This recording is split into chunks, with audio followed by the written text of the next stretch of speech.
Hi everyone, welcome to a patch preview and discussion video. We're going to take a look at the Heinlein patch notes, talk about things that are in it, and we're also going to give you kind of a preview on what some of those things look like in the game, anything that I've come across or kind of seen in the few hours that I've played with the new patch. I'm going to try something real fast. We're going to switch over to Stellaris. Good, that's working. You can see the mouse. Excellent. We're going to go back to the capture window. Perfect, very good. So I'm going to go down this list. We're going to talk about each one of the things, maybe not each one, because it's like 16 pages long, as Wiz said, and most of these things I haven't actually encountered in the game. But the ones that I have encountered and the ones that I can easily show you, we're going to go over. This is going to be a long video. I'm going to try to remember, I might forget, but I'm going to try to remember to put links in the description so you can quickly jump from section to section if you're interested in something specific. However, I might not remember, so hopefully you are in for a long video, and if not, you can always pause it and come back later. So let's start at the very top. This is kind of everything that's going to come in that. Can I highlight this? Yeah, sort of. Everything that's going to come in the new Leviathan story pack. Just this top one here. Players can encounter powerful guardians that guard secrets and treasures. I actually haven't come across any of those in my game yet, so I can't speak too much to what those look like, but I believe that the large dragons that you've seen in the developer diaries and things like that are part of those guardians. New Enclave Station can be encountered and exist in 3 different forms: artisans, curators, and traders. So I can show you some of those real quick. We'll go over to Stellaris, and I will load up the game that I have that I'm doing a Let's Play for the Heinlein patch, and I can show you 2 out of those 3. I've not encountered the 3rd one yet. But let's go ahead and load that game up. So here's one, a Curator Enclave. We can communicate with them. And you can see they can provide 3 different benefits to us. One, interested in procuring new star charts, which we can use, we can buy energy credits with. 15, 10, 5 stars. We can provide, or we can purchase research aid. And so they can, I guess, give us a 15% modifier to all research, plus a little opinion boost to them. And then they can tell us about the mysteries of the universe. For 300 energy credits, they can tell us something we don't know. And then let's take a look at the other. The Artisan Enclave. They have 3 different options as well. We can commission an art piece, would cost minerals and influence. We gain access to an art monument that gives happiness, removes xenophobia. Can't afford that. I wish they had, what else do you have to offer as well. But they don't. We can become their patron, which would cost both monthly mineral and energy credits. And then we get Patron of the Arts, which I'm not exactly sure what that does. Well, the Patron of the Arts modifier reduces minerals and energy credits, but I guess it's just an opinion over time. That's what you're paying for. And then the 3rd one, organize a festival across our worlds. We just can't do that. We need 50 opinion. I'm not sure what that actually does, though, other than it, I'm sure it raises happiness and things like that. And I've not encountered the 3rd type, which is the, turn that off, the traders type. However, you can probably assume they're going to trade you all kinds of goods, probably some strategic resources, as well as regular old resources. Oh yeah, right there, huh? Trader Enclave, right, very next line. Can trade minerals and energy credits and sell strategic resources. Artisan Enclaves can construct monuments, hold festivals. Curators can sell star charts, aid you with research, provide insight. And then War in the Heaven can be triggered between 2 awakened fallen empires, resulting in galaxy-scale war. We'll talk about how that happened a little bit later down. But for these 3, I think these are actually really good ideas, because in my original campaign, if you saw it here on YouTube, very often I had a large number of energy credits and minerals, and I didn't really have anything to spend them on. I would just throw them at my sectors, and they would be sitting at thousands of energy credits, thousands of minerals. They didn't have anything to do with them. This gives you really good things to do really throughout the game that, provide happiness bonus, which are always useful, and other bonuses as well, so you can spend those excess research, those excess credits and minerals on things that are very useful. And there's a wide variety as well. Traders, curators, artisans. Really, really cool. War in the Heaven, I'm not going to be able to talk too much about that because I don't know too much about what's going on. We have 5 new cutie portraits, which I can show you real quick here. Let's go over to the game. We'll go back to the main menu. Click on New Game. And go to the Appearances. So let's see, there's one reptilian, which is this little guy here. Can we go to some of the visuals for him? Some of the color variants for the reptilian, like a little lizard guy. And then there's the... There's not an avian one. No. There's an anthropod, little cute butterfly. Well, it's more of a moth, I suppose, than a butterfly. But he's got a few different color variants. I think that's my favorite. The green with the green and red. Looks really cool. Although the blue with the... that looks really good. A lot of them look really good. And then there's... let's see. I think there's 2 molluscoids. Yeah, we got the... I guess he looks kind of like a starfish. And then we have the snail. And then there's 1 fungoid as well. This guy... He's very shy, hidden behind the little growth. I don't know, whatever you call that thing. And that's it for the cutie portraits. And then 5 new songs. Hopefully, we're going to hear some as the game sounds are playing in the background. They may not play, you know, who knows. But if I do hear one, I'll definitely call it out because I've heard this music a lot because of the Mod Spotlight series that I do. So I'm very familiar with, this is original music, this is new music. So... one of the coolest things is that is a new main menu theme, and it sounds very, very good. I might maybe restart the game so you can hear that. We will see. So that's it for the Leviathan story pack. This is all paid DLC stuff. I believe everything else is free in the patch. I'm not sure exactly what falls on which side down here. If I see anything that I know for sure, I'll point it out. There's new Federation victory condition. Can we see what that is in the game? I think we probably can. Let's go back. Oops. Back. There we go. Let's load up our our old save. And then find victory conditions.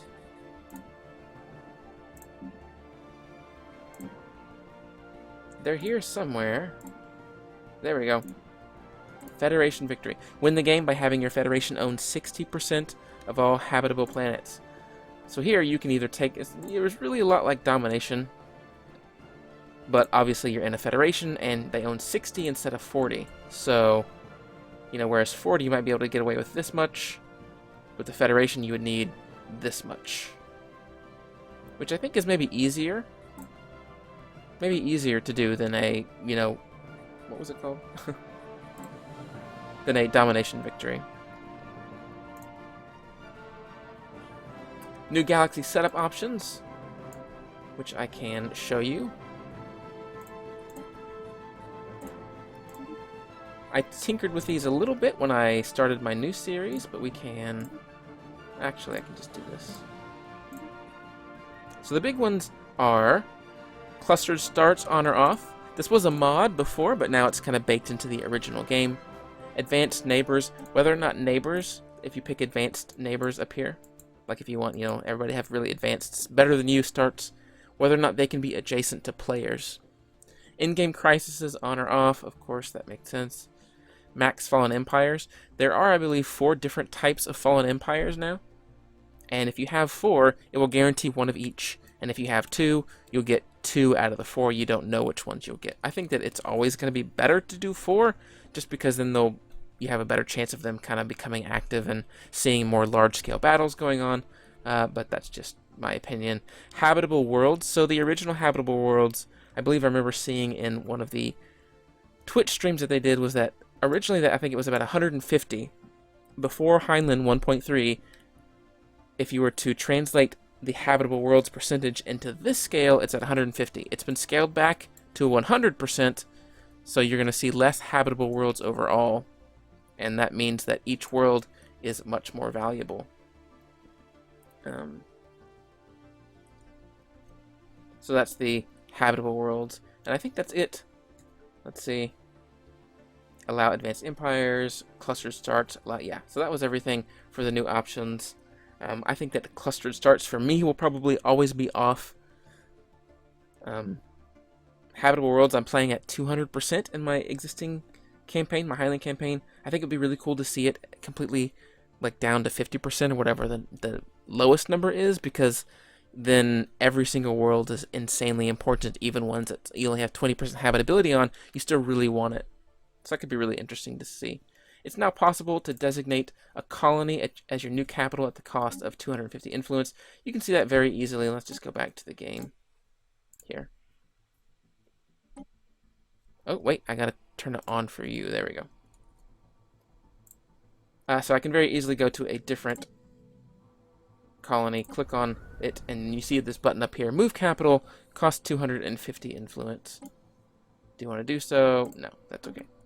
Now, as far as what benefits that get, your capital does have this bonus here. Capital World Ethics Divergence minus 10%, Happiness plus 10, and Border Extrusion plus 50. This might actually be kind of cheaty.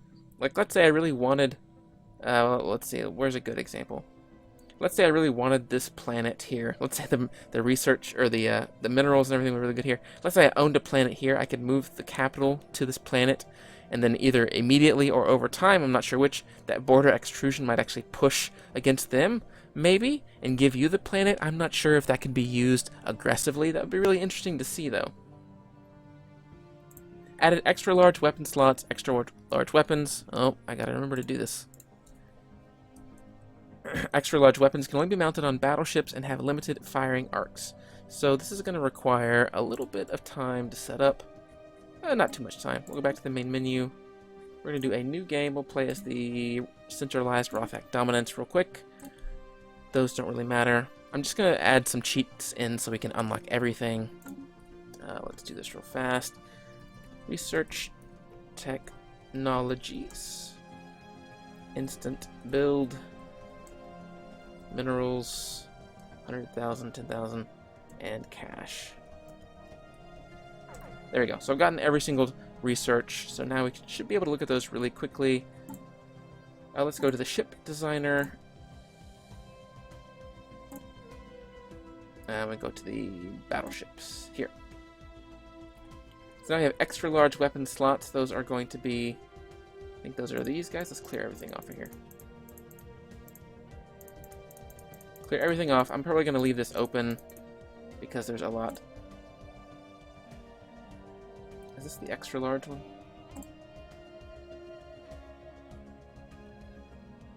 Small, medium. Not sure what P is. There's large. A we'll get to later. I guess it's P because it's the same weapons. Maybe it's X. Okay.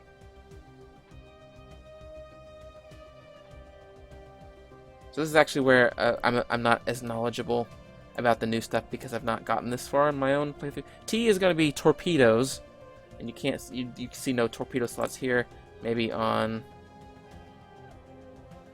Okay, so I would bet this is the one here, but let's take a look. Medium, heavy, no, not heavy. That's the hangar. Large. P is going to be something else. I guess it's going to be the X.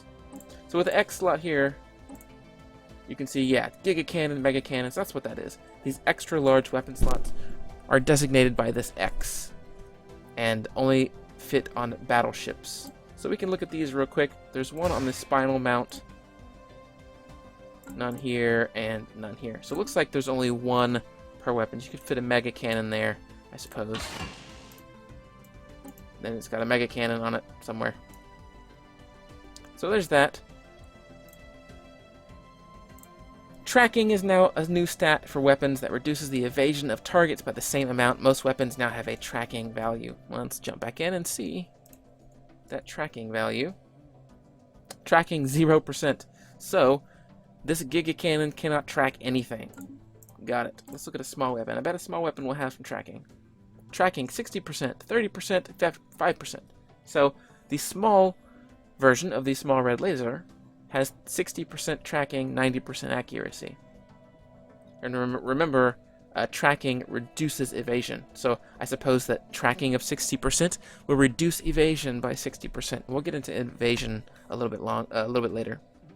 Same thing, the medium red laser reduces tracking by 30%. So I put this on a medium slot. It's going to reduce a third of the tracking. All right. Point defense is now its own slot instead of sharing small space slots. Wait, point defense is now its own slot size instead of sharing space small slots. Worded a little bit weirdly, but let's take a look at maybe this guy. No, point defense, you could have that on a destroyer, on a battleship. So that's going to be the P here, I would bet. Yep, there you go. So now you can see we got the X for the giant cannons, the huge things, and then P for point defense. So the carrier core has 2 point defense, but nothing else does. So if you expect there to be a lot of missile ships against you, like if you're expecting a lot of missile ships or bombers, point defense could be useful there. Yeah, it can't be fit on anything but point defense. Okay. Torpedo slots have been added to the game. You saw these before. Let's see if I can find any on here.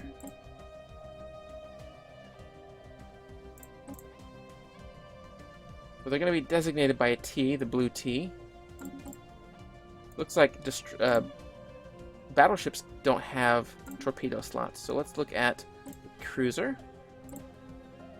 There you go. Torpedo bow has 1 torpedo slot. And then torpedo core has 2. And then that's it. So if you really wanted to do a giant torpedo cruiser, you could do something like this. Let's see, does the Corvette have one as well?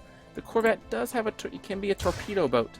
So you can have very small torpedo ships if you expect a lot of Titans, which is a new ship. If you expect a lot of battleships, a torpedo class torpedo boat would be very useful. I love how it highlights them now. Put a guy on there. Boom! Now you can see it. Ta-da! Alright, what's next? Oh, wait. You didn't see any of that. Oh my goodness. Okay, so I completely forgot to switch over. That's going to be a problem. I'm going to have to remember to do that. So you can see on the cruiser, there's the torpedo slot right there. It only has 1 right there. And then we'll go back to the cruiser because I'm dumb. And then there's the torpedo bow and the torpedo core. So you can have up to 3 torpedoes set up on the cruiser. Alright. Don't let me forget to do that again. Auxiliary utility slots have been added to the game. Those were those A slots. There we go. I wish I could just tab in and out. Unfortunately, I do have a laptop and it does not like... OBS does not like the screen share or the screen flip thing where I flip back and forth. So let's go to ship designer again. Go back to the battleship and you can see these artillery or auxiliary shield capacitors, which add shield regeneration and regenerative hull tissues. Not a whole lot there, but you can probably see them in here somewhere.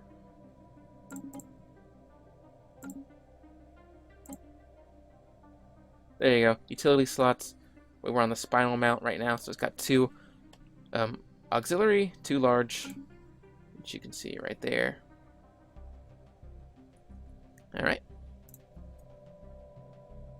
Added 2 new habitability planet classes, Alpine and Savannah.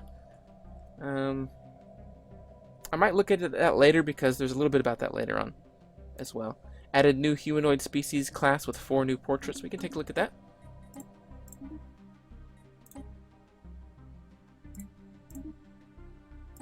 Appearance, and they're just right here next to humanoid. I'm not going to go into each one of the different types, but you have something that kind of looks like if we were to compare these to, I guess, Star Trek, right? These are kind of your Vulcans, and then these are kind of your Klingons. Those are kind of your Cardassians. And then these are something. They look kind of like fish heads, I guess. Oh no, you're still not seeing it. I'm so... I'm going to get better. I'm going to be better at that. As the video goes on, at the hour-and-a-half mark, I'll have it down perfectly. Alright, so these are kind of your Klingons. Da-da-da. These types. And then these. Very similar to your humanoids. A lot of them have very similar clothing, hair, and facial hair appearances. So there's not too much different there, but it is nice to kind of have these different humanoid-looking guys. Alright. Added a toggle to suppress pop factions, spending influence to drain their support over time. This is something new. I don't actually know where this is in the game. It might be a policy. Let's go back. Let's load up. The Grand Geckos. Let's go to the policies. It's not listed there. It probably is listed under factions now that I think about it. Factions. I don't have any. So I may not be able to actually do that. So I don't think I can actually show that to you right now. However, it just allows you, if you have an excess of influence, to spend that to prevent them from growing and reduce their support over time. New auto-explore technology is available in the mid-game. It allows science ships to automatically survey. This is really, really... I think it will be useful. I don't know for sure. I think it will be useful in the mid to late game when, you know, you have open borders with a lot of different people. There's not a lot of anomalies left out there because everything has been surveyed by other groups, but you still want to see what minerals are where, and, you know, you don't want to buy star charts off of the new star chart guys, things like that. Terraforming rework. I can't show this, unfortunately, because I'm not at that stage in the game. Terraforming stations have been removed completely. Any non-colonized planet within your borders can be terraformed for a cost. What this cost is going to be, I don't know. I would assume it's going to be a lot of energy credits and minerals. We'll talk about terraforming a bit more later on, but not having the terraforming station just kind of means that it's going to be easier to pick a planet that you want to flip to something else. Sectors now have a setting where the player can toggle certain behaviors on or off. Can I set up a sector? I think that I can. Sectors. Create a new sector. We can go ahead and do that right now, just with this guy up here. There we go. I know I've not turned it on yet. There we go. I wanted to make it first. So you can toggle certain behaviors on or off. So let's look. Now that I've made Carry goes prime, let's go look back at the sectors. So now this looks a little bit different here. Obviously, it's a balanced. This is where you're going to set the focus. It used to be a number of buttons over here. Can't actually click on this though. Click here to change them. So here's the chain. These same buttons used to be here, and now they're up here along the top. And then these are your check marks that you can set to allow. So we'll just do balanced, industrial, research, financial. This is the same 4, I believe, as before. There was 1 energy credits, yeah, for sure. 1 research, 1 minerals, and 1 balance and everything. So allow purging if you want to allow them to purge for you. Allow enslaving automatically. Let them build military stations. Space construction, which lets them build spaceports, orbital stations, and ships. Let them colonize planets within a sector. Respec resource tiles. Redevelopment, you know, which is... Well, redevelopment could either mean upgrading, or it could mean removing and building something else. I'm actually not sure. I'm not sure which one that is. And then build robots. So a lot more toggles, which is good. Because you don't have direct control over a sector, I think that it's nice that they allow you to do all these extra things now.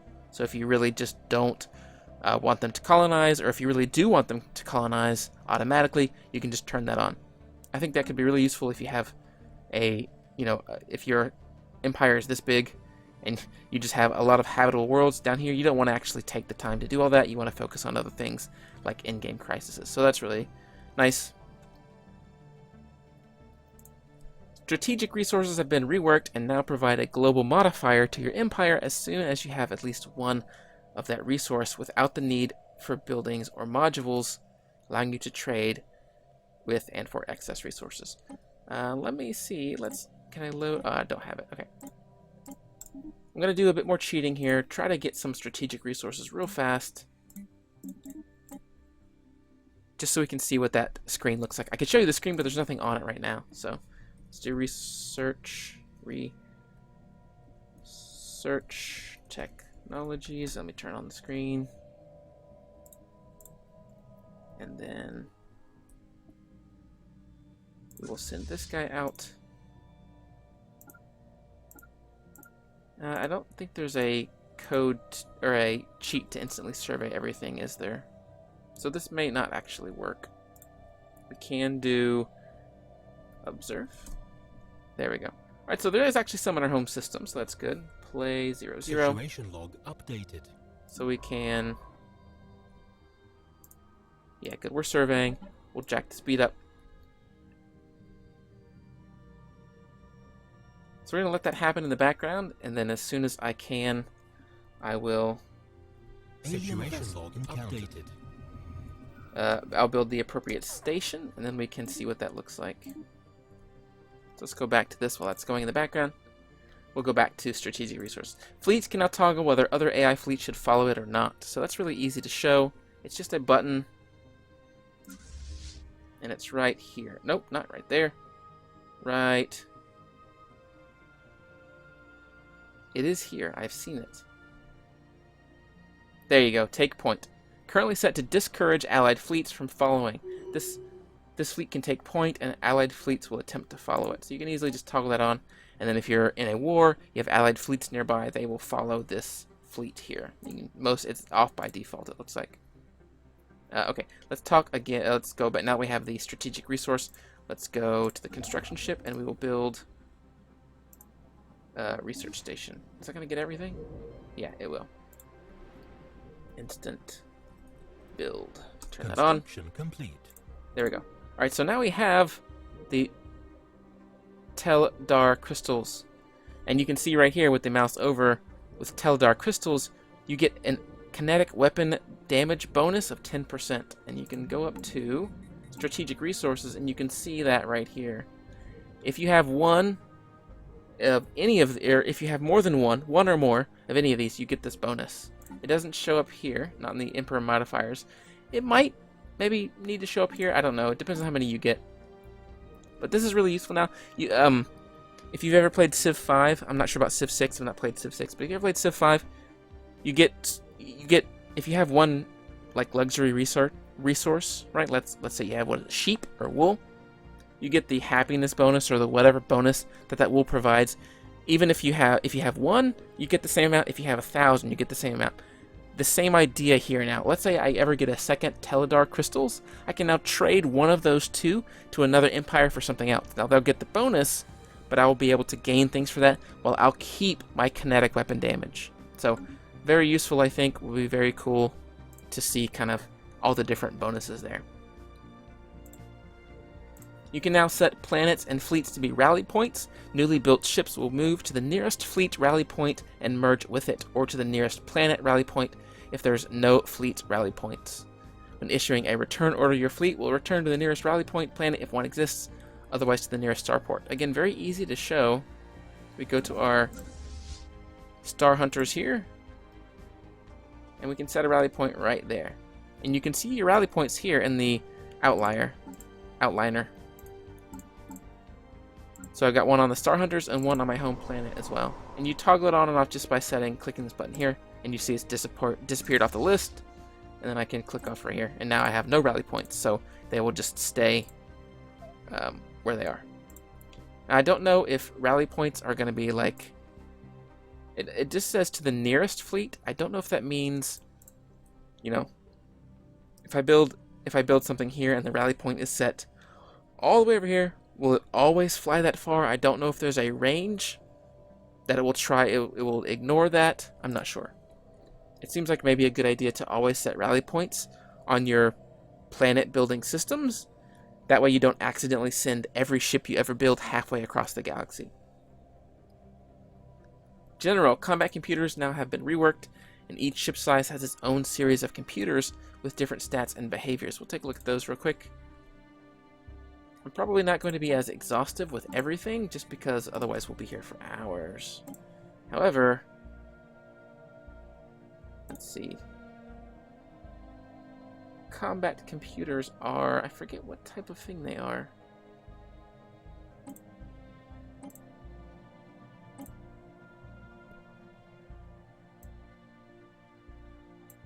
I did research everything. Yeah. Let's look larger.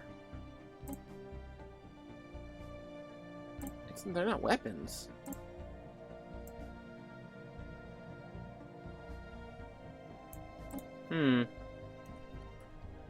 I did research technologies, okay. Well, I seem to have forgotten where the computers are kept.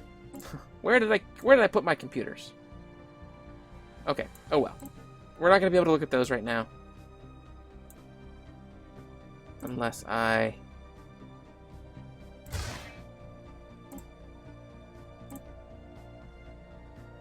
can manage to figure it out in the next 5 seconds.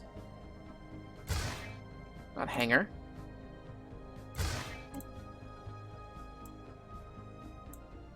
Okay, we're gonna skip that one. I don't remember where combat computers are kept. I feel like they should be in there somewhere, but... Space monsters now inhabit specific randomized regions of the galaxy. You will still find the occasional straggler among the stars, but in general, space monsters tend to cluster together per species, and more unusual specimens can only be found on their home turf. If we go into observer mode, we might be able to see this. Maybe?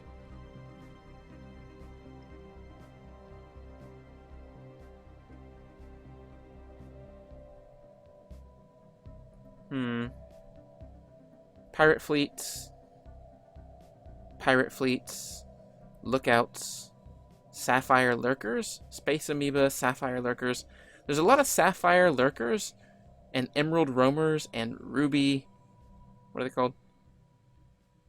Sapphire lurker, ruby stacks down over here. Let's kind of look up here now. Ancient mining drones, mining cores, ancient or asset protection unit, ancient mining drones. Look down over here.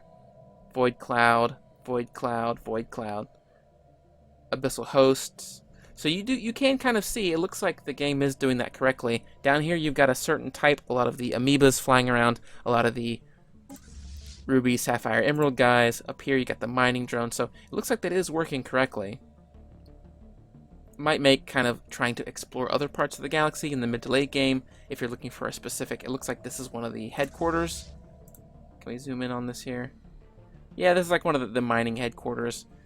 And I think we'll talk about that a bit later. There's a bit to each one of those, but we'll see if we cover that later. Void clouds now always spawn near the star in their system and guard rich energy deposits. Just a little bit of a flavor difference, really. They used to spawn, I think, anywhere in the system. Now they spawn towards the star. Crystal entities now guard a few rewards. Aura components are removed from battleships. I don't know if this is a balance thing or because it was really bad to look at huge giant auras on battleship. I mean, they really hit everything around them, so I'm not really sure. It's probably just a balancing thing. Assault armies can now be recruited even though the planet has reached max capacity. New armies will automatically embark in transports. So we can look at that real quick if we do play 00. Situation log updated. Construction complete. Thank you, computer man. So we can go over here and we can go to armies, and you can only fit, what is it, 10 or so? So we can build. System survey complete. More. No, turn on. Haha. Okay, there. So I've built a lot, and then I'm going to build some more. So now they're automatically building in space up here. Okay, that was all. It's now possible to resettle pops to and from sector-controlled planets. This is just a very nice to have. Makes a lot of sense that you should be able to do this. Strike craft now move towards their own kill target instead of their carriers. I think maybe before each strike craft just attacked whatever the cruiser was attacking. It worked like the carriers in StarCraft, perhaps. They weren't individual things, and now they're each an individual thing. Strike craft and missiles now use evasion. We'll talk about evasion a little bit later. Missiles can now have health, armor, and shields. Additional planetoid name list, updated the old ones. I'm not going to show that to you, I don't think. It's just a new name list. Utility slots of most ship sections have been consolidated. Consolidated. I don't know what that means exactly, other than, I guess, maybe utility slots used to be, there was a bunch of them, and now they've been consolidated into fewer number, but each one's stronger. Battleships and cruisers have a couple of sections removed and reworked. We kind of saw some of those earlier, so I won't go over those right now. Space whale weapons are now always small slot weapons. So whenever you researched the weapons of the space whale, I guess it took up larger slots than just small. I actually don't remember off the top of my head, but now they're always small only.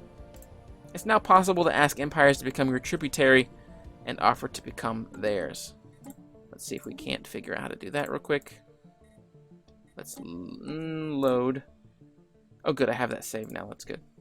So now I can pop back to that one if I want to cheat. Okay, so let's reach out to these guys. They don't really like me, but that's okay. So now there's demand. Tribute? Nope. Tributary. Tributary?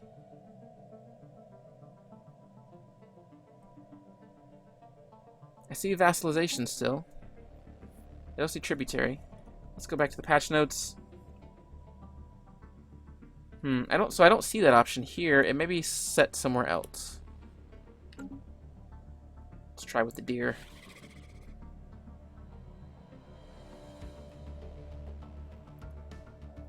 Oh, I know, duh. So it's because our tech levels are the same. If I bet I could do it with Fallen Empires. Well, maybe not actually. No, can't. So if there was an empire that was super tiny and I was way more advanced than them, then instead of asked to be their vassal, or demand that they be vassal, we could demand tributary. So it would replace these two options here if the tech difference was vastly different. Strategic resource deposits have been overhauled to fit the resource's new roles. A number of deposits have also had their spawn chances tweaked. Crystalline weapons are no longer available to players. I guess the AI can't use them either, so only the crystalline entities can use them. Capacity Overload Edict is now unlocked by Global Energy Management instead of New Worlds Protocol. Just some balancing. Droid technology is no longer marked as rare. The chance to appear is unchanged. I don't really know what that does as far as balance goes. I don't think that changes anything. Same thing with Synthetic Thought Pattern. The chance to appear is unchanged. It's just no longer considered rare. New galaxy setup options. We already covered that. New policy tooltips. Policy tooltips now display how pop happiness will be affected. Let's go look at the policies real quick.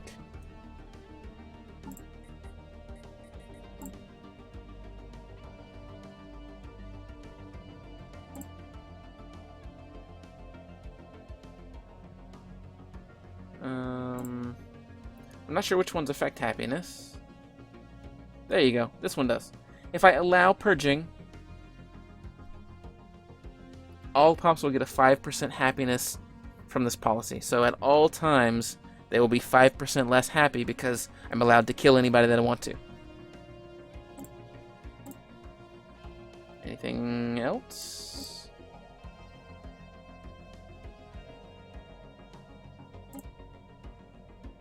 There we go. Because I am because I'm a fanatic xenophobe, I guess, I can't pick this. However, if you pick this with anybody else, you get minus 10% happiness, I guess? That seems kind of weird. Seems like if you were xenophile, this would be different. It may be actually a bonus to happiness. Not sure. That might require some looking into further. A new Frontier Clinic can be upgraded into Frontier Hospital, and new Frontier Hospital building has been added. Terraforming rework. Again, I can't really do this right now. Well, actually, maybe I can.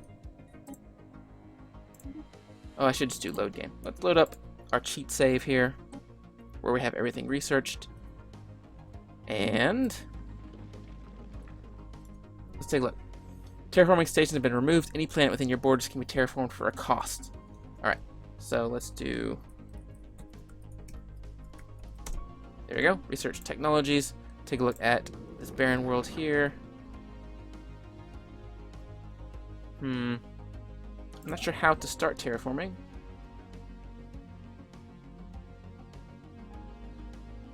It doesn't really say. Unfortunately, the patch notes don't say. Sorry. There we go. So I was thinking I could just go to a planet and terraform it. However, I don't see options to do that. That is within my territory, yes. Yes. It has been... Let's make sure I have the... Well, I'm not going to go through all that, I guess.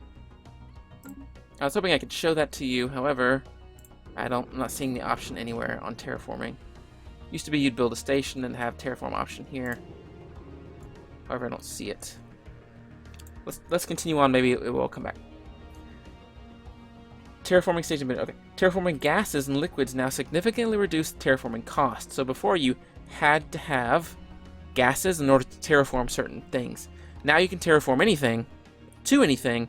However, the gases, if you have them, greatly reduce the cost. Terraforming is now available earlier in the game, so you can find that research much quicker. Darn, I was really hoping I could figure out how to do that. Maybe a science ship? Construction ship? No, I don't know. I don't know.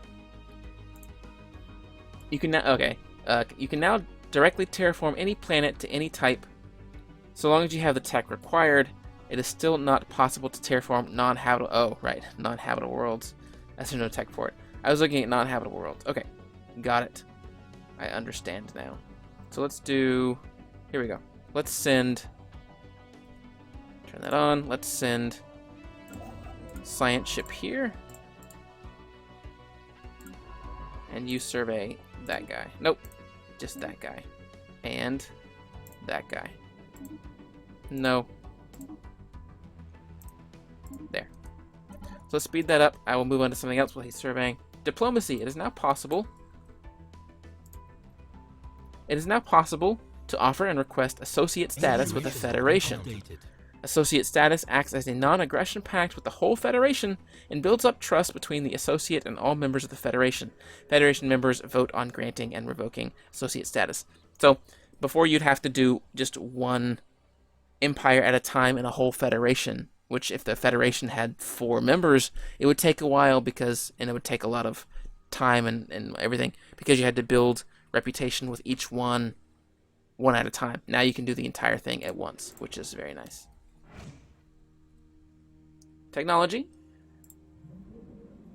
New technology, vital boosters increase leader lifespan. New frontier hospital tech, which we talked about. Mega cannon and giga cannon. You did see those as I was building them on the battleship earlier. Just extra large weapons. There's now a technology to terraform tomb worlds and a rare tech for building Gaia worlds. That's super cool. Super cool. Okay, darn. We can't terraform this guy because people are living on it. Alright, Fallen Empire pops no longer have any negative traits, and they start the game with additional positive traits. We should be able to look at that. However, can I terraform this guy now that I've discovered it?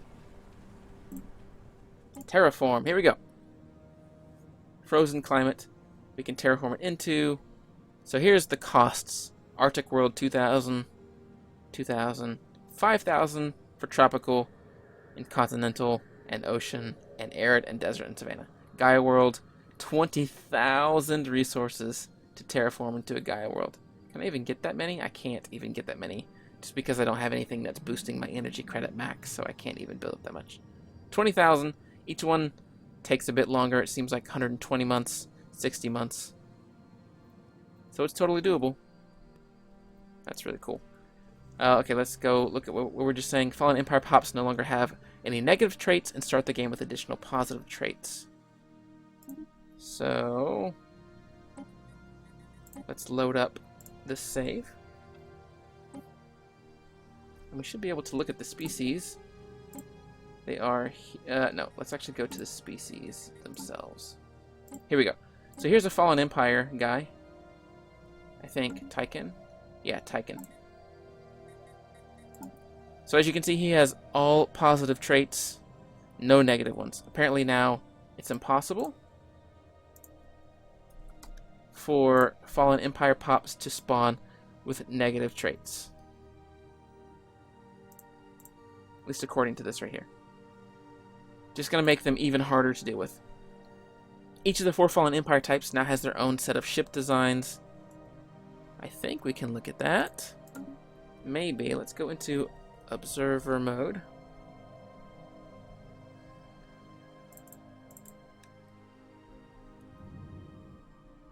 Some of these are not going to be new. Yeah, you've already seen this one. This type I don't think is going to be new. No actual ships here. So this one's not new. Let's take a look at these guys.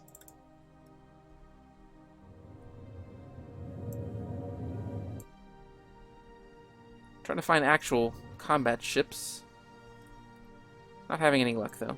Again, I don't want to spend too much time on every single little thing because we're already at 45 minutes. There's a lot to go through. Oh, that's all right. We won't look at that. Fallen Empires will now sometimes start with Titan-class ships. Which Titan-class ship, new ship type. Xenophile Fallen Empires will no longer attack regular empires for just slaving and purging. As far as I know, the patch notes don't say what they will attack for, so I'm not actually sure what their aggressive state is now. Militarist Fallen Empires no longer attack regular empires just for researching AI. Again, I don't know what they do find offensive.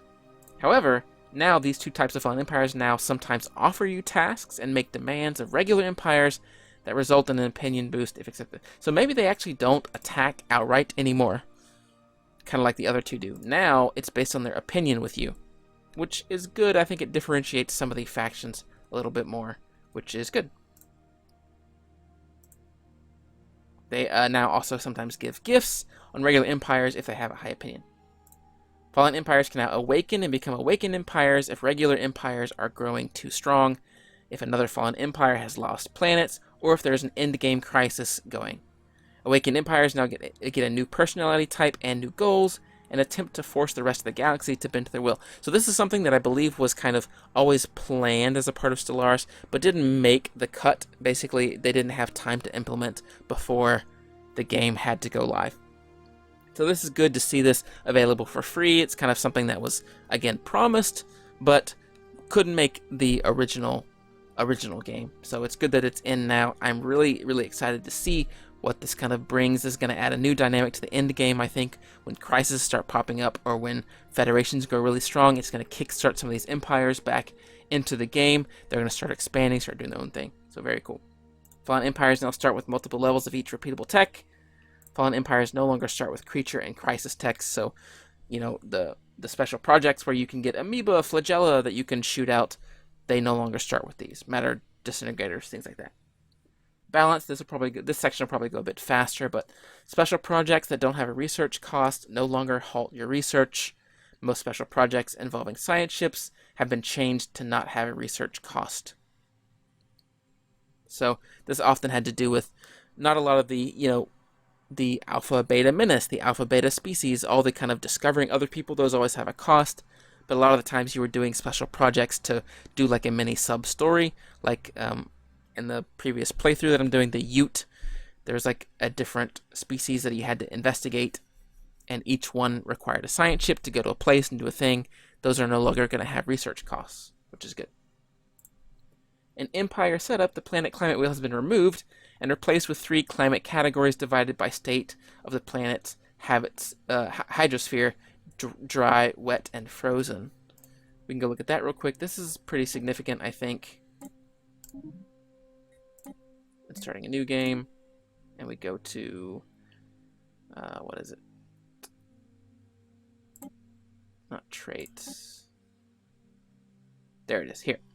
So before it was a wheel, and there were, I think, 7 options, and whatever option you picked, the option to the left and to the right, you had better habitability with, and then the ones on the opposite side, you had very bad habitability with. Here, if I pick arid, I have very strong habitability here on arid, which is 80 by default, And then desert and savanna, which are the two in this column, are 60. And then all 6 are 20. So same thing if I pick alpine, this is going to be 80, these two will be 60, and then all the others will be 20.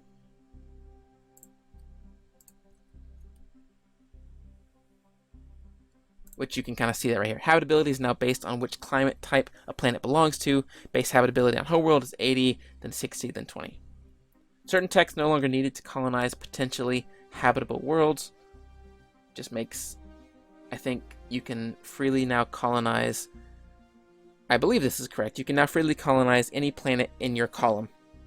If it's a different column, you still need research tech, but if it's in your column, you can colonize it right away, I think. Significantly reduce the default number of habitable worlds in the galaxy. We talked about that earlier. Player can adjust it now. Ships with hyperdrive can now only engage FTL from outside the system's gravity well, as opposed to anywhere in the system. I feel mixed about this one. Hyperdrive is the hyper lanes thing, and part of the downside of not being able to go anywhere, like warp to anywhere, part of the downside of having to follow these hyper lanes was that you could jump into the hyperlane from anywhere in the system. However, this did cause problems when you were trying to... Well, less problems is more of an exploit. The AI didn't use this as much. It's more of an exploit to where you could jump your fleets anywhere rapidly, and the AI would be like trying to chase them down or trying to respond to them, and they just couldn't. They didn't really know how to. So this kind of prevents you now from doing that by making you, just like the warp drives, you have to travel to the edge of the system to warp out. You now have to do the same with the hyperdrives. Now, how hyperdrives and the hyperlanes could ever be better than the free warp, I don't know now. I don't think that they gained anything. Maybe faster travel between systems, maybe, to use the hyperlanes? I don't know. I'm not sure. We might see that later on. Ships have had their armor and evasion rebalanced. Small ships have high evasion but low armor, and vice versa for large ships. This is to kind of bring into line way early in the game in version 1.0. Corvettes were a big problem. You would just have hundreds of corvettes because they were harder to hit. And that was kind of tweaked in 1.1, 1.2 to kind of bring that in line. But this is a big kind of change of that. We talked earlier about weapons that now have, what was it called? Not avoidance, but it reduced evasion. And that's a brand new stat. And so it should help for sure. Basically now there's going to be counters for, like hard counters. Not just like, yeah, okay, this can hit corvettes better than other things. But like a hard counter, this small thing can hit corvettes, reduce their evasion. So if they are doing corvette spam, I can do this to counter. What if that will prove out? I don't know for sure. I haven't tested it, but that's the idea with this. Weapons have been rebalanced so that weapons are effective against ships of corresponding sizes. Large weapons good versus large, but bad versus small. Armor penetration has also been rebalanced in accordance with slot size. Just like I was saying before, this is just in an effort to add more hard counters to things. I think that a lot of hard counters are good as long as, there's not 30 different types of things with 30 different... Each one has its own hard counter. Right now, it seems to be like if they have small ships with high evasion, you pick weapons that have that high percentage evasion reduction. If they have missiles and strike craft, you do point defense. If they are middle of the road, kind of middle-sized cruisers and destroyers, you can kind of pick something in the middle. And then if they are spamming you with big ships, you kind of spam them back with big ships or with bombers, basically. So everything now seems to have a pretty solid counter. Missiles can now miss and be evaded. I think that's fine. Higher tier missiles now have more evasion and HP. Point defense and strike craft have also been rebalanced in accordance with this new design. Bombers deal significant damage to ships, and fighters defend against bombers. Again, we were just talking about all this, just kind of setting up some more hard counters to very specific things. Now that point defense has its own slot, they can be specifically set up to be used against strike craft, against missiles, but better strike craft can actually avoid those point defense if they have, evasion. There's now a cap on how many ships can orbitally bombard a planet at the same time, so large planets won't have their defenses fall in a few days to end game fleets.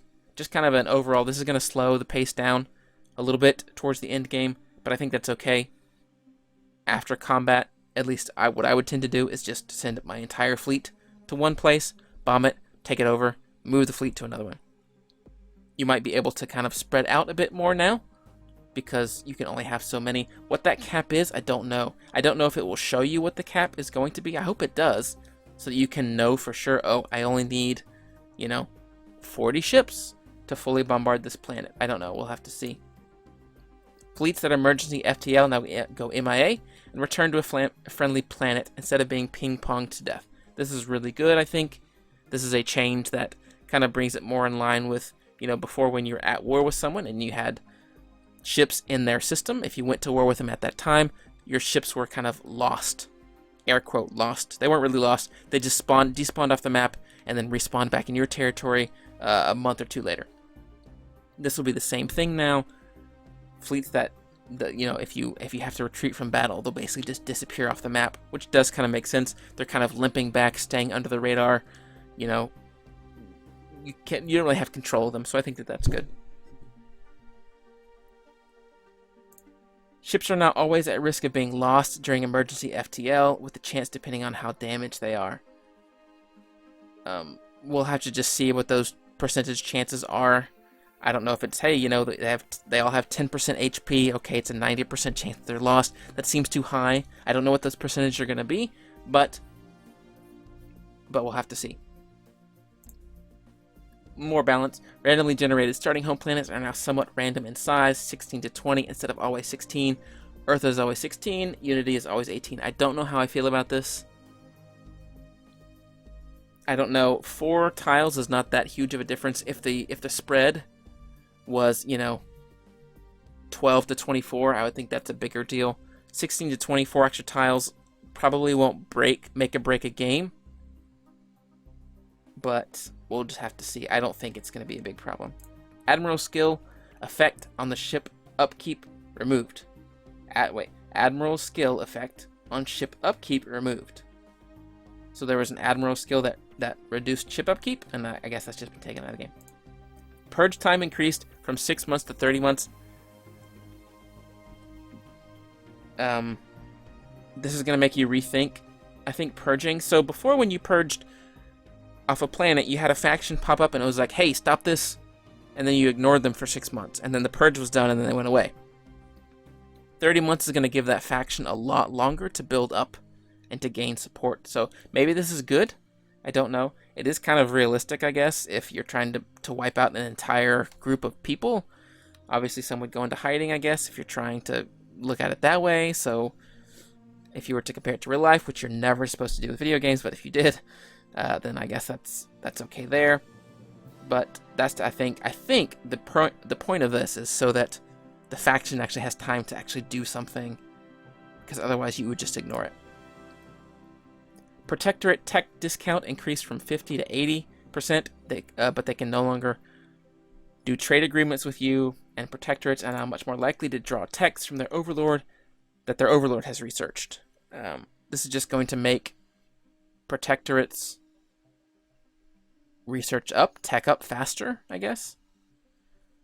And they're obviously going to end up much closer to what you are. So if you love missiles and you do nothing but missiles and you research nothing but missiles, then there's a very good chance that their protectorate that you are lording over is going to get missiles.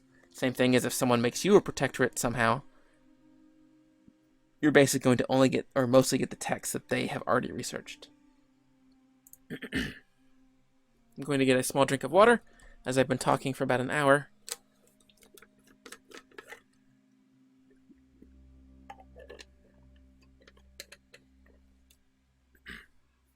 Collectivists are now allowed to use xeno-slavery policies. This just makes sense, I think. Collectivist and xenophobe does have some crossover, and it should, really. So this just now allows the collectivists to use more of those the slavery policies. Hard cap on naval capacity increased from 1,000 to 9,999. I personally have never had a fleet that big, I don't think, of up to 1,000. So I didn't see it as a problem, but I could see these end-game fleets, when you own half the galaxy, that could be a problem. Remove the blocker on colonizing Stone Age planets due to native interference policy. Instead, empires without full interference can only choose to establish enclaves once the planet is colonized. I think this is good, mostly because a lot of times you were just blocked. It was a really, really great planet, but you just couldn't. You had an interference policy you couldn't change, just depending on ethos that you picked, and so you just couldn't colonize there at all. Now you still can, with just some extra details that you have to work out first. Can no longer resettle pops to a planet if their habitability would be less than 40%. So you can't force people to go where they don't really want to be, I guess, which kind of takes the power out of resettlement. The idea of resettlement was that you are basically forcing someone to go somewhere, but now you can't do that as easily. So you still have to boost habitability up to 40% at least before that's possible. So, you know, the migration was kind of that thing, right? Like, in my opinion, migration, they go wherever they're going to be happy, right? You like it over here on Tundra Worlds, that's fine. You can migrate there freely. Resettlement was like, no, you have to go here. I am the king, I'm the boss. This is where you have to go. You kind of lose some of that edge there. Removed planetary administration requirement to resettle pops to a planet. I think that's fine. The damage reduction gained from armor now scales down with ship size, so a single piece of armor on a Corvette has significantly more effect than on a battleship, etc. I guess this makes sense, because you have a lot less slots, so each slot on a smaller ship needs to mean more. Aggressive AI personalities are now more likely to be among the Empire's assigned advanced status at the start of the game. Ooh, that's kind of scary, but it will make for tougher games. The difficulty of the game went up a little bit. Tile blockers that give adjacency effects can no longer be cleared. So positive or negative, if there's a tile blocker that does something for you or against you in the tiles around it, you just have to leave it there. It's there forever. I actually kind of like that because it gives some more personality to planets kind of later on as the game goes. As you clear more and more blockers, and as you get the tech to clear more and more blockers, every single planet kind of starts to feel the same. You have kind of the same thing on every single planet. So I think that's kind of nice. Chance for scientist leaders to gain traits on level up increased to 7 to 10. I like this a lot. Chance for non-scientist leaders to gain traits on level up from 10 to 20. A lot of the times you would just not care what level your guys were because they didn't gain traits. Now they have a slightly higher chance to gain traits. Ethos spread should now be somewhat more even across empires at game start, so you are less likely to get an all-pacifist galaxy. I don't know if there's an algorithm somewhere that's like, hey, you know what? The game already has three pacifist guys. Let's make sure that the next one that spawns is a militarist, or, you know, whatever. I don't know if that's... I assume that that's what they're talking about, so now you kind of have... You'll always for sure have some pacifists, you'll always for sure have some militarists, you'll always have some xenophobes, you'll always have some xenophiles. In my opinion, at least, or not in my opinion, in my anecdotal experience, I almost always come across a lot of xenophiles. For some reason, the game really likes to give me xenophiles. So maybe now this will help spread that out so I get some of everything. Transport ships will not be targeted by hostiles if they are escorted by military ships. They'll focus on the combat ships first and kind of ignore the transport ships. I think that makes sense. Transport ships aren't really any kind of threat in a space battle, and you don't want to be able to use them to kind of trick the AI. Low ship HP no longer results in reduced maintenance cost. Okay. Generating wormholes outside friendly borders now takes 30% more time. So, I guess making wormhole stations to retreat from are more important than they were before. So jumping back to your wormhole, if you're in enemy or neutral territory, you can't just do it as easily to escape. Hyperdrive wind-up time now scales up with the origin system's distance to the friendly territory. And same thing, warp wind-down time now scales up with the destination system distance to friendly territory. I don't know how I feel about these. These seem kind of like, I'm not sure what the reasoning is for this. Basically, the further you're jumping, if I understand this correctly, the further you're jumping from friendly territory into enemy territory, the longer it takes. So even if you do, if let's say you do 30 jumps from, let's just use the game. Oh no, I don't have the game running, or I don't have a game up. just the main menu. If you are jumping around the galaxy, let's say, to explore, the further you get from friendly territory, the longer each jump takes. I guess that's okay. I don't really know. I don't know why, I guess, but... Diplomacy and war. There's now an independence war goal that can be used by multiple subjects rebelling together. Oh, that's cool. Okay, yeah. Reduced opinion effect of relative power of subjects. This is really nice, in my opinion, because you often had subjects below you that they had negative penalties, basically. Even if they were small, their relative power to you was considered to be more than it was, and I think. So now, if they're super tiny, or if they're a lot smaller than you, they're not going to have that giant opinion negative. You may now take conquest war goals on planets whose majority species correspond to the conqueror's founder species, even if your war philosophy normally does not allow you to conquer. So what this means is, if you lose planets in a war, even if you don't have the philosophy to take a planet in war, you can still reconquer it. Basically, you can take territory back now, is the big thing that this allows you to do. It's really good. Threat generation is now reduced when conquering empires that have aggressive personalities, and removed altogether for conquering fanatic purifiers and awakened fallen empires. So, you know, threat generation is like how other species see you. So if I attack Bill, then Steven might be like, wait a minute, this guy's attacking Bill? He could attack me next. So this is good, I think. Fanatic purifiers because nobody likes them, basically. And awakened fallen empires because they want to make everyone on the whole galaxy conform. So really, it's kind of more like attacking unbidden now, or attacking. I mean, you're kind of always at war with them, I guess, sort of. But yeah, war goals against allies of the main defender are now more expensive to set. So if you want to attack Bill, but Steven is allied, if you want to take Steven's territory, it's just going to cost you more.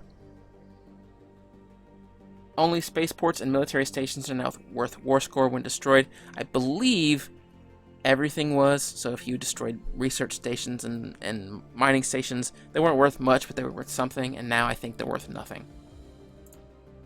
It's no longer possible to directly declare war on subject empires who would call their overlords to war. You now have to declare war on the overlord instead. This is actually pulled from EU4, Europa Universalis 4. You cannot declare war on vassals there. So, actually, maybe CK2 as well.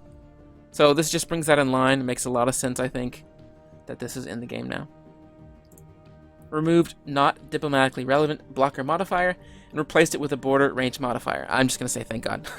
Because in the game I was playing before Heinlein came out, I was kind of stuck in this little corridor where I could only interact with one species because I was buffered by these huge empires that had vassals next to me, and I couldn't do anything because I was not diplomatically relevant to the big overlord.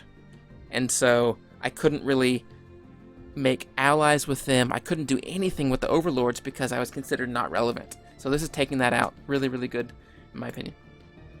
Abandoned planet war goal now generates threat and costs the same amount of war score as seed planet. Just makes sense. I don't know what it was before, but you're basically making them give up the planet like in the same way that a seed planet would be. So it makes sense that abandoned planet generates the same threat and costs the same amount. Fallen Empires no longer start with creature crisis. We talked about that before. Fallen Empire pops now spawn with additional positive traits. We talked about that before. Encounters and in-game crisis space monster systems are now slightly less common. Crystal entities have been significantly strengthened and are balanced around corvettes, destroyers, and cruiser sizes. All in-game crisis ships have had their armor and evasion rebalanced. How they've been rebalanced, I don't know. I don't know if that means harder or easier. I think that, in general, crises have been considered pretty tough, so maybe they've actually been brought down a little. Mining drones have been rebalanced. Space amoeba show up in larger stacks. Space amoeba are now faster. Space whales deal more damage. crystal entity weapons have been rebalanced so that small, medium, large weapons, use scaling armor pin. Upgraded the Nomad's arsenal and ship design. Reduced Nomad fleet HP and damage bonus. Reduced HP of Nomad arc ships. Ethics. I'm not going to spend a ton of time on these just because these are percentage-based things, and how these affect the game won't be known for a while until playtesting happens. But faction suppression costs for collectivists reduced. Individualist empires have policy happiness impact reduced. Materialist empires have building costs reduced.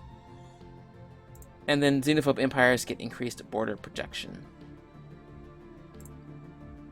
Xenophobe empires now gain max rivals instead of rival influence gain, which is really nice. I think they can have more rivals. This probably ends up being the same amount of influence over time. However, being able to set more rivals just makes sense as a xenophobe. Xenophile empires no longer have a penalty to rival influence gain, since having rivals is one of the 2 main ways to gain influence in the game, one of 3 main ways. It makes sense that you would take that penalty away, because xenophiles still need to gain influence. They still need it for all the same things. So, military empires now gain plus rival influence gain instead of max empires. And then pacifist empires no longer gain a penalty to max rivals. Again, same thing. Traits. Maximum number of species traits increased from 4 to 5. This might change a lot. This might actually change a lot of how the game is played. Being able to only take 4 from before limited you in some ways, and now having a whole extra one to take, that might make for some really interesting trait combinations now. Trickster trait effect on evasion replaced with combat speed. In addition, effect on emergency FTL damage increased. Aggressive trait effect on fire rate changed. Cautious trait now affects cautious trait on evasion replaced with weapon range. Scout trait also increased ship speed by 20%. Changes to governments. I'm not going to go into those, I don't think.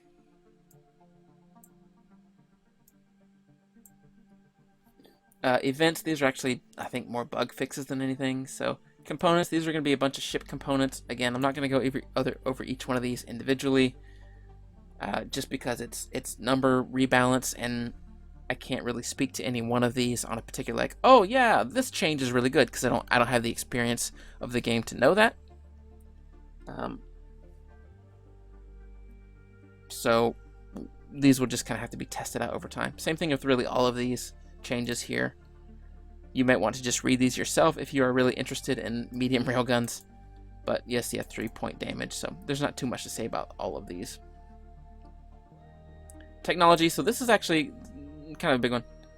Amount of technology is required to access new technology tier increased from 5 to 7.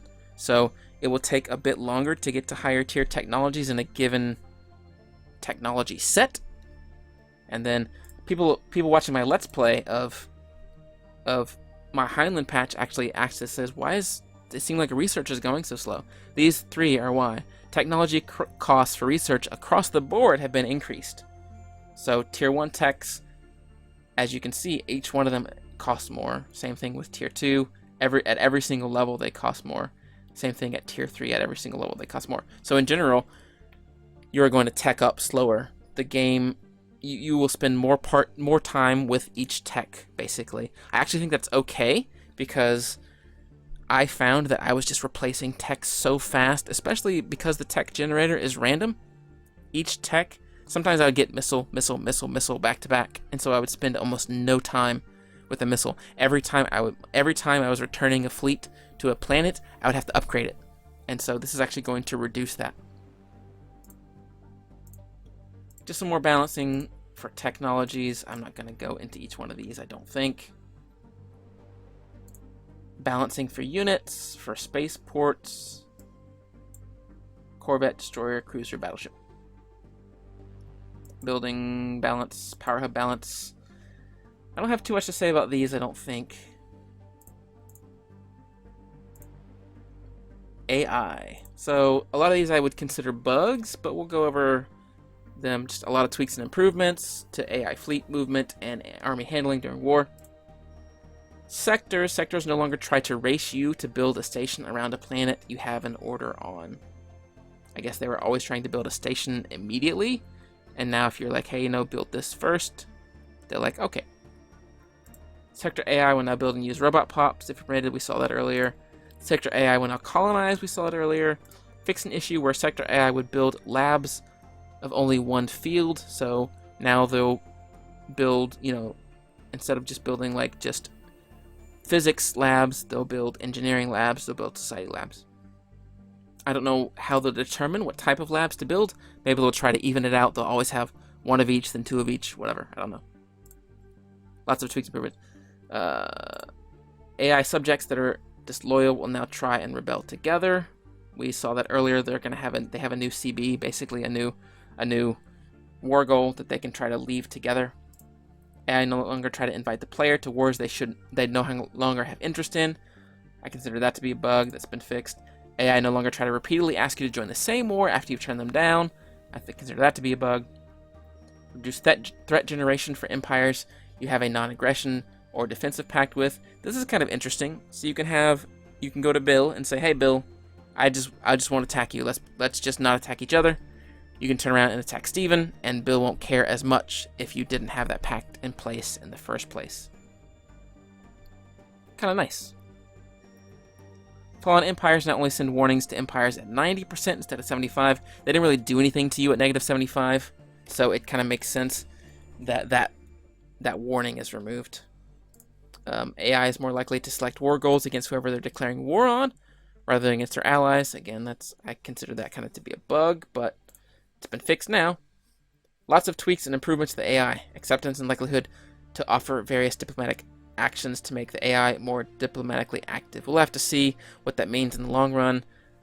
I found it very frustrating being, at least in my first series, being in an alliance with someone, trying to invite other people in, because they would almost always say no.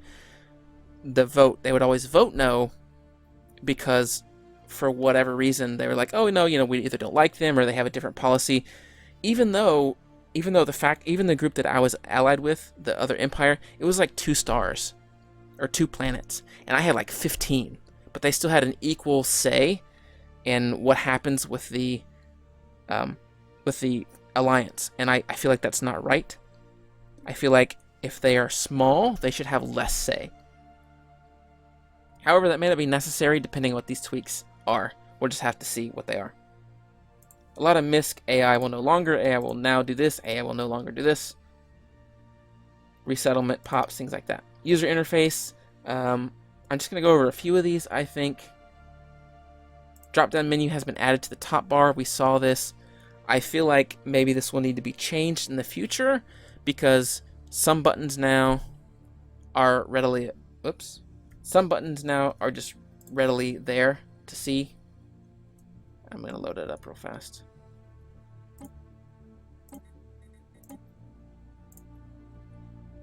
Some bars are just there at the top. Here. There. These 3 are just at the top to click on. But now a bunch of them are under here. I would much rather see a better solution for this than just have these 3. I don't even think these 3 are the most often used ones. So I would like to see a better solution for this in the future. Maybe you can pick which ones you want to be up here to click on. I don't know. Eventually you probably should use hotkeys anyway if you're playing enough, because hotkeys are just always better and faster. I in general don't use them that much, but hopefully at some point we see a more elegant solution for all those buttons up there. Strategic resources have their own interface. We saw that. Player receives alert for having obsolete chip design. I think this is very nice. This is a very nice, if you forget kind of thing, you'll now get an alert saying, hey, you need to update these. What else is important in here? Nothing too much, I think. Oh, this is really nice. Clicking Go To on a fleet will now go to it on the galactic map instead of zooming in on it on the system map, unless the camera is already focused on it. This was very, very common to be like, okay, I'm here, like I'm looking at this map here. Okay, where is my first star hunters? You double click and it would zoom you on them like this. And you're like, wait a minute, that's not, I wanna stay out here. So this is a very nice thing to just be like, okay, where are these guys? Right here. Okay, pick them, move them here, kind of thing.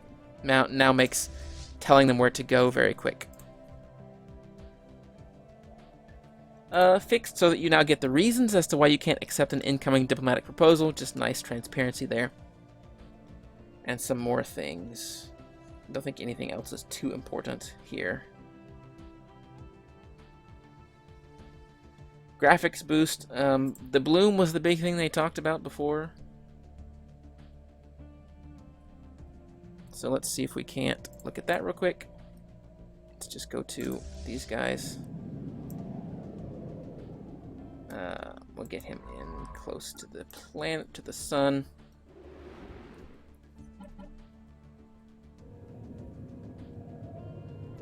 See if we can't kind of see it. You can kind of see it coming off the engines there. There's a little bit of glow around the edges.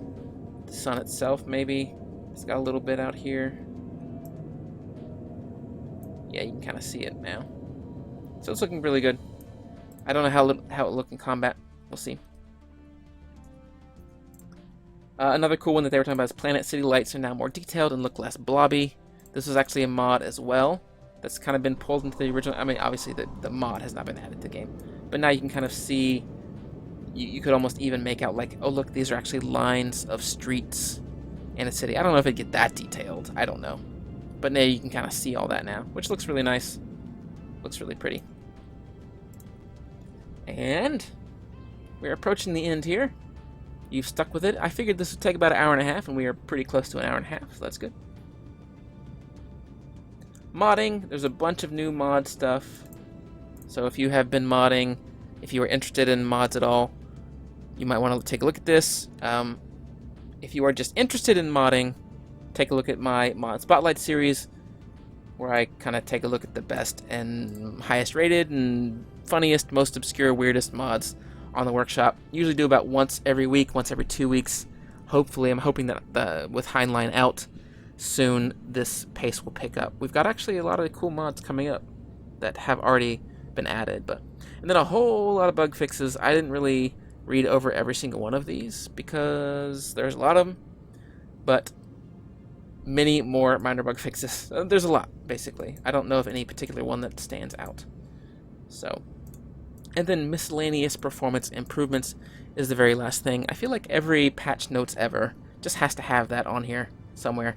Either miscellaneous performance improvements or miscellaneous bug fixes. I feel like that's just like, it has to be on there.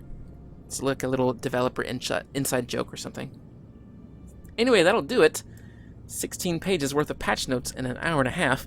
I hope you had a good time listening to me ramble and hearing all my thoughts on all these different changes. I'm actually kind of curious to see, like, what are some of the most anticipated changes that you're looking forward to? I would bet that I probably covered a lot of them, but are there any that I didn't cover that you're like, oh man, I cannot wait to play with this, or I cannot wait to see how this affects things? I'm personally really, really excited about the diplomacy changes and about the combat changes.